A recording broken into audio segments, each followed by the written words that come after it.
America को Iran ने हमले की धमकी दी है। इस वक्त की बड़ी खबर, अमेरिका पर ईरान का जवाबी वार होता रहेगा कहा है। सीज फायर टूटेगा तो ईरान बारूदी जवाब देगा, ये भी कह दिया है। ईरानी विदेश मंत्रालय ने जारी की है ये बड़ी चेतावनी अमेरिका को। तो अमेरिका और ईरान में वार्ता नहीं तो क्या विध्वंस होगा, ये बड़ा सवाल है। पहली वजह क्या है? सीज फायर के बीच अमेरिका हमला कर रहा है लगातार। दूसरी वजह यह कि ईरान के गुरुक शहर पर अमेरिका ने हमला किया है। और तीसरी UEM जयपुर एक आदर्श लक्ष्य है। भावी छात्रों के लिए अच्छी नौकरी, भविष्य के लिए तैयार कौशल के साथ अच्छी शिक्षा। बड़ी वजह यह है कि ईरान के केशन द्वीप पर अमेरिका ने अटैक किया है। चौथी वजह, ईरानी रडार और डिफेंस सिस्टम इस हमले में जो अमेरिका ने किया तबाह हो गए हैं। पांचवी वजह, हॉर्मुज़ स्ट्रेट को लेकर दोनों के बीच टकराव बढ़ा है। बड़ी बात यह है कि अमेरिकी हमलों के चलते डील पर संकट भी अब बनता हुआ दिखाई दे रहा है। ईरान अमेरिका के बीच जारी कूटनीति अब तक युद्ध विराम के निष्कर्ष तक नहीं पहुंच पाई है। हालांकि इसका कारण सुप्रीम लीडर मुश्तबा खामेनेई तक संदेश पहुंचाना और वहां से आदेश मिलने में देरी हो सकता है। लेकिन इस बार एक ऐसी खबर भी सामने आई है जो ये बताती है कि ट्रंप का ईरान के अंदर टकराव का जो दावा है वो सही हो सकता है। खबर है कि ईरान के राष्ट्रपति ने IRGC के साथ टकराव बढ़ने पर मुश्तबा खामेनेई के दफ्तर में इस्तीफा भेज दिया है। अगर ये खबर सच है तो इस टकराव का कारण क्या है और ये नौबत आई क्यों?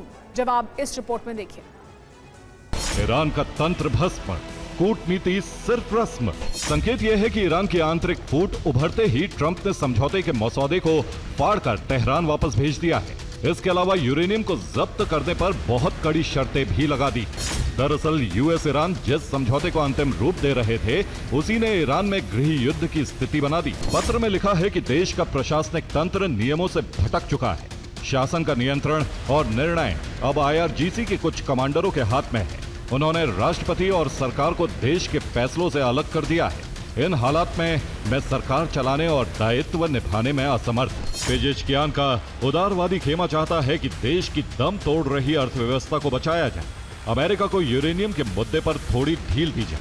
ट्रंप की कुछ शर्तों को मानकर अपनी शर्तें भी मनवाई जाए। लेकिन IRGC कट्टरपंथी गुट चाहता है कि अर्थव्यवस्था को ग्रे रूट पर निर्भर किया जाए। संवर्धित यूरेनियम देश के बाहर न जाए, न ही यूरेनियम का संवर्धन ईरान में रुकना चाहिए। संशोधन में अब शर्त है कि यूरेनियम भंडार अमेरिका या कोई तीसरा देश जब्त करके नष्ट करे।